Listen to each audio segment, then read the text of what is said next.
Press conference के अगले दिन रोहन का फोन सुबह सुबह बजा। राजू का फोन था। उसकी आवाज में डर था और वो हाँफ रहा था। रोहन भाई, जल्दी से धारावी आओ। कुछ बुरा हुआ है, बहुत बुरा। तुम्हारी पुरानी झुग्गी, उसे जला दिया गया है। और प्रिया के घर के बाहर दीवार पर कुछ लिखा है। रोहन का दिल धड़क गया।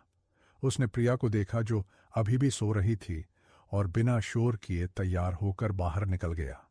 वो धारावी पहुंचा तो देखा कि उसकी पुरानी झुग्गी, जहां वो 20 साल रहा था, अब सिर्फ राख थी। काले धुएं के बादल अब भी उठ रहे थे और आसपास के लोग इकट्ठा हो गए थे। चारों तरफ कोहराम मचा हुआ था।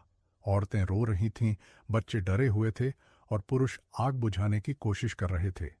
राजू दौड़ता हुआ आया। उसके कपड़े जले हुए थे और उसका चेहरा कालिख से सना हुआ था। भैया, रात को कोई आया था। मैंने देखा, 2 आदमी थे, काले कपड़ों में, मास्क पहने हुए। उन्होंने पेट्रोल डाला और आग लगा दी। मैंने उन्हें रोकने की कोशिश की, मगर एक ने मुझे धक्का देकर गिरा दिया और फिर वो भाग गए। रोहन ने राजू का हाथ पकड़ा और उसकी चोट देखी। उसकी बांह पर एक बड़ा निशान था। तुम्हें चोट लगी है, अस्पताल चलो। राजू ने सिर हिलाया। पहले प्रिया के घर देख लो, उनके घर के बाहर भी कुछ लिखा है। रोहन प्रिया के घर गया। वो छोटी सी झोंपड़ी जहां प्रिया बचपन से रहती थी। दीवार पर लाल रंग से लिखा था, तू अगला है, और नीचे एक और लाइन। बोल दिया तो यही हाल होगा प्रिया का। रोहन के हाथ कांपने लगे और उसकी आंखों में गुस्से के आंसू थे। उसने मुट्ठी भींची और दीवार पर मुक्का मारा। उसके हाथ से खून बहने लगा, मगर उसे दर्द महसूस नहीं हुआ। उसे सिर्फ गुस्सा था, एक ऐसा गुस्सा जो उसने पहले कभी महसूस नहीं किया था। राजू ने उसका हाथ पकड़ा। भैया, शांत हो जाओ, यही चाहता है वो चाहता है कि तू पागल हो जाए और गलती करे। रोहन ने गहरी सांस ली और प्रिया को फोन किया। उसकी आवाज में कंपन था, मगर वो संभल गया था। प्रिया, मैं धारावी में हूं, कुछ हुआ है, मगर तू घबरा मत, मैं अभी आ रहा हूं और तुझे यहां ले आऊंगा। प्रिया ने पूछा, क्या हुआ? रोहन ने सच बता दिया। गुलशन ने मेरी पुरानी झुग्गी जला दी है और तुम्हारे घर के बाहर धमकी लिखी है। प्रिया चुप रही। एक लंबी चुप्पी, फिर बोली, मेरे माँ बाप वो ठीक हैं? रोहन ने कहा, मैंने अभी चेक नहीं किया, मगर राजू ने बताया कि उन्हें कुछ नहीं हुआ, वो सुरक्षित हैं। प्रिया ने राहत की सांस ली। मैं अभी धारावी आ रही हूं। रोहन ने उसे रोकने की कोशिश की, मगर प्रिया ने फोन रख दिया था। आधे घंटे में प्रिया धारावी पहुंची। उसने अपना घर देखा, दीवार पर लिखी धमकी देखी और अपने माँ बाप को गले लगा लिया। फिर वो रोहन के पास आई और उसकी आंखों में देखा। अब क्या? रोहन ने कहा, अब हम लड़ेंगे, असली लड़ाई। मैं गुलशन को खुद ढूंढूंगा और उसका सामना करूंगा। अब कोई पुलिस नहीं, कोई कोर्ट नहीं, सिर्फ मैं और वो। प्रिया ने उसका हाथ पकड़ा, और मैं तुम्हारे साथ हूं। उसी दिन शाम को शास्त्री जी को खबर मिली। वो भी धारावी आए और सब देखा। उन्होंने रोहन से कहा, बेटा, ये सिर्फ शुरुआत है। गुलशन ने तुझे डराने के लिए ये सब किया है, मगर असली हमला अभी बाकी है। वो तब हमला करेगा जब तू कमजोर होगा, जब तू अपनों के बारे में सोच रहा होगा। रोहन ने शास्त्री जी की तरफ देखा। उसकी आंखों में एक नया संकल्प था। तो मैं उसे वो मौका नहीं दूंगा, मैं पहले हमला करूंगा। शास्त्री जी ने पूछा, कैसे? रोहन ने जवाब दिया, मुझे गुलशन के ठिकाने का पता लगाना होगा और उसके लिए मुझे अभय राठौड़ से मिलना होगा। रात को रोहन ने अपनी डायरी में लिखा, आज गुलशन ने धारावी पर हमला किया, मेरी झुग्गी जला दी, प्रिया के घर पर धमकी लिख दी। अब मैं पीछे नहीं हट सकता, मुझे अभय से मिलना होगा, चाहे वो मेरा दुश्मन ही क्यों ना हो, क्योंकि गुलशन को हराने के लिए मुझे हर रास्ता आजमाना होगा, चाहे वो रास्ता कितना भी खतरनाक क्यों ना हो। डायरी लिखने के बाद रोहन बालकनी में खड़ा हो गया। उसे नींद नहीं आ रही थी। उसके दिमाग में हजारों सवाल थे। क्या अभय उससे मिलेगा? क्या वो गुलशन का पता बताएगा? और अगर बताएगा भी तो क्या वो सही पता होगा, या ये भी एक जाल होगा? प्रिया ने आकर उसके कंधे पर हाथ रखा। वो समझ गई थी कि रोहन क्या सोच रहा है। तुम्हें नींद नहीं आ रही ना?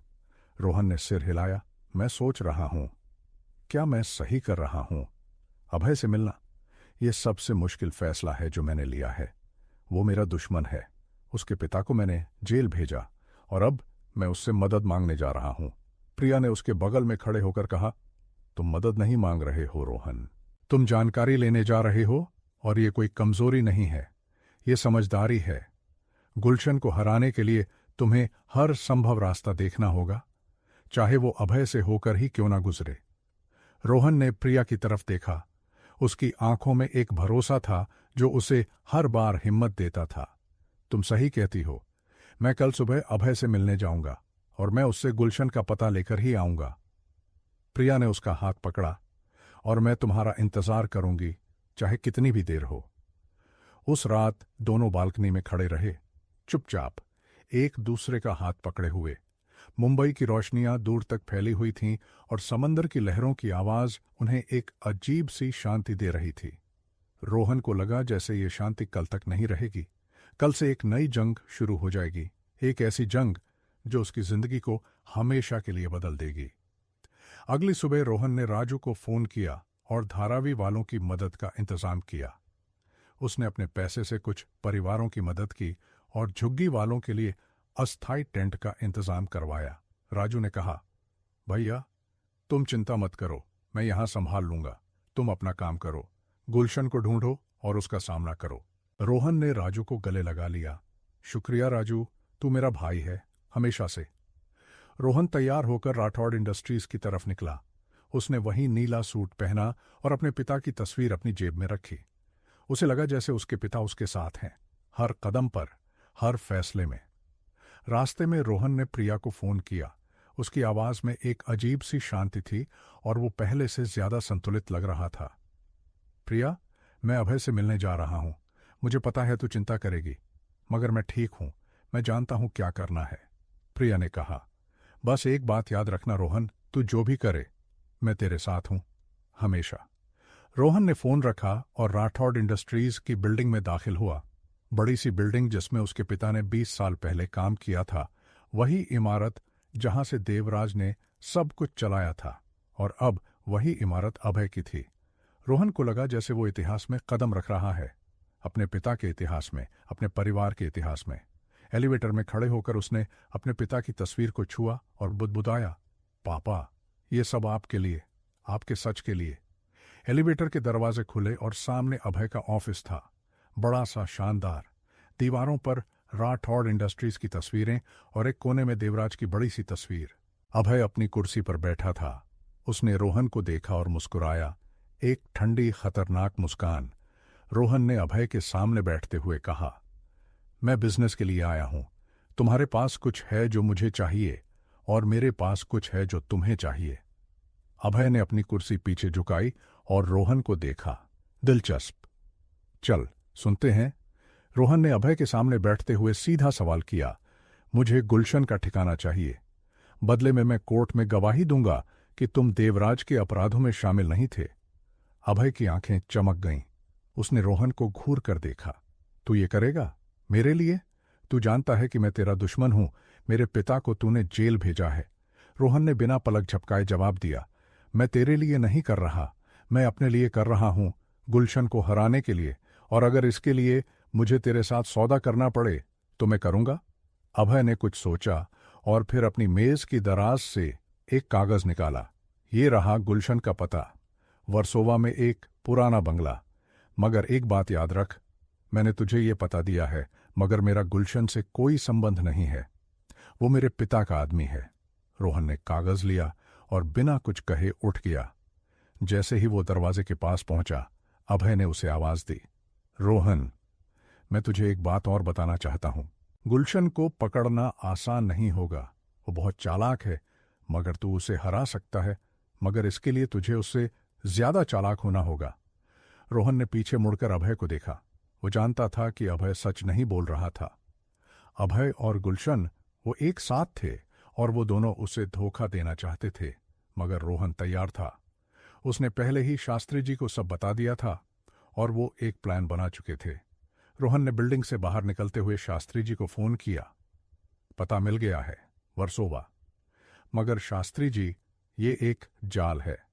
अभय और गुलशन दोनों मिलकर हमें खत्म करना चाहते हैं। शास्त्री जी ने कहा, मुझे पता था बेटा, मगर हम उनसे एक कदम आगे रहेंगे। तू चिंता मत कर, मैंने सब तैयार कर लिया है। जब रोहन कोलाबा पहुंचा तो शास्त्री जी और राजू पहले से मौजूद थे।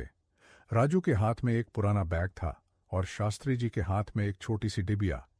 रोहन ने पूछा, ये क्या है? शास्त्री जी ने डिबिया खोली। उसमें एक पुरानी रिवॉल्वर थी। ये विक्रम की थी। उसने मुझे ये तब दी थी जब उसे लगा कि देवराज कुछ गलत करने वाला है। मैंने इसे 20 साल तक संभाल कर रखा। आज इसकी जरूरत होगी।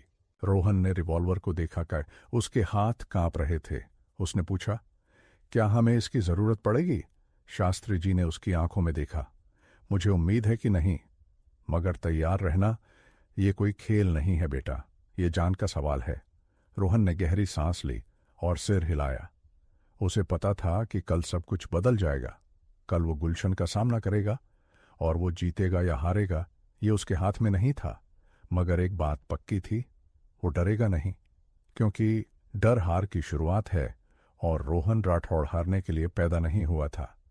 उस रात रोहन ने प्रिया से कहा, कल अगर मैं वापस नहीं आया तो फाउंडेशन का काम संभाल लेना और अपना ख्याल रखना। प्रिया ने उसका मुंह बंद कर दिया। चुप करो, ऐसी बातें मत करो। तुम वापस आओगे, मुझे पता है। और तुम वापस आकर मेरे साथ चाय पियोगे, मेरे साथ खाना खाओगे और मेरे साथ रहोगे हमेशा। रोहन ने प्रिया को गले लगा लिया। उसकी आंखों में आंसू थे मगर वो मुस्कुरा रहा था। उसे लगा जैसे प्रिया की बाहों में सारी दुनिया की ताकत है, वो ताकत जो उसे कल लड़ने में मदद करेगी। अगली सुबह 3 बजे रोहन की नींद खुल गई। उसने चुपचाप तैयार होकर प्रिया को सोते हुए देखा। उसके चेहरे पर एक शांति थी, एक सुंदरता जो रोहन को हमेशा मोहित करती थी। उसने प्रिया के माथे पर एक चूमा लगाया और बिना आवाज किए बाहर निकल गया। नीचे शास्त्री जी और राजू कार में बैठे थे। इंजन पहले से ऑन था। तीनों ने एक दूसरे को देखा और सिर हिलाया। बिना एक शब्द कहे वो वर्सोवा की तरफ निकल पड़े। रास्ते में रोहन ने अपनी जेब से पिता की तस्वीर निकाली और देखा। उसे लगा जैसे उसके पिता कह रहे हों, जा बेटा, मैं तेरे साथ हूं हर कदम पर। रोहन ने तस्वीर को चूमा और जेब में रख लिया। उसकी आंखों में एक नया संकल्प था और उसकी सांसों में एक नई ताकत।